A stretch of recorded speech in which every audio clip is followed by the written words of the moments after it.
हस्तक्षेप ना हो, किसी तरीके का कोई इंटरवीन ना करे, उसको बोलते हैं संप्रभुता। यानी राजनीति से संबंधित कोई भी जो डिसीजंस हैं, कोई भी जो क्रियाएं हैं, वो हम अपने विवेक, अपने सिद्धांतों और अपने नियमों के अनुसार करें, ये है संप्रभुता।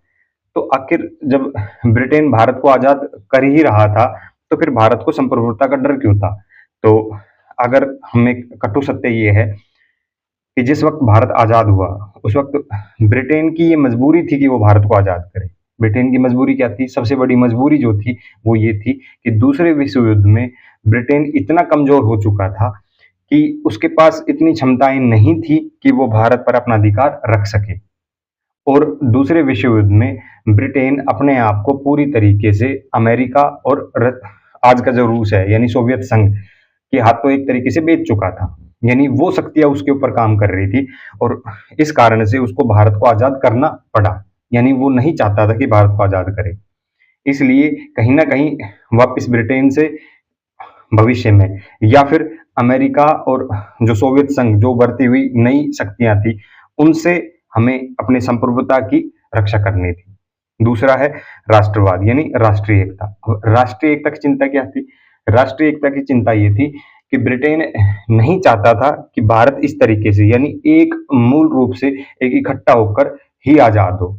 मतलब हमारी जो देसी रियासतें थी यानी जो 93 देसी रियासतें थी, या और भी अलग अलग, जैसे मुस्लिमों को रिप्रेजेंट करने वाली मुस्लिम लीग थी, या इसी तरीके से सिखों को, मराठाओं को अलग अलग, यानी अलग अलग प्रतिनिधियों को, जो ब्रिटिश है वो अलग अलग प्रतिनिधियों को जोर देकर ये चीज समझाने की कोशिश कर रहे थे कि आप सभी आजाद हैं, मतलब आप सभी अलग अलग रह सकते हैं, आप सभी अपने अनुसार रह सकते हैं।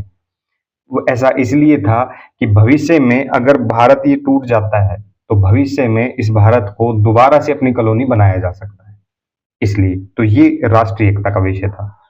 और दूसरा है सामाजिक क्रांति। तो सामाजिक क्रांति में वर्ग संघर्ष, असमानताएं, विभिन्नताएं, अज्ञानताएं, इसको हम समझेंगे इसके आधार से। यानी इसका आधार क्या है? क्या हमने ये सिर्फ ये शब्द ऐसे ही लिख दिए हैं या इनका कोई आधार भी है? इनके आधार को अगर हम समझेंगे तो हम भारत को समझेंगे।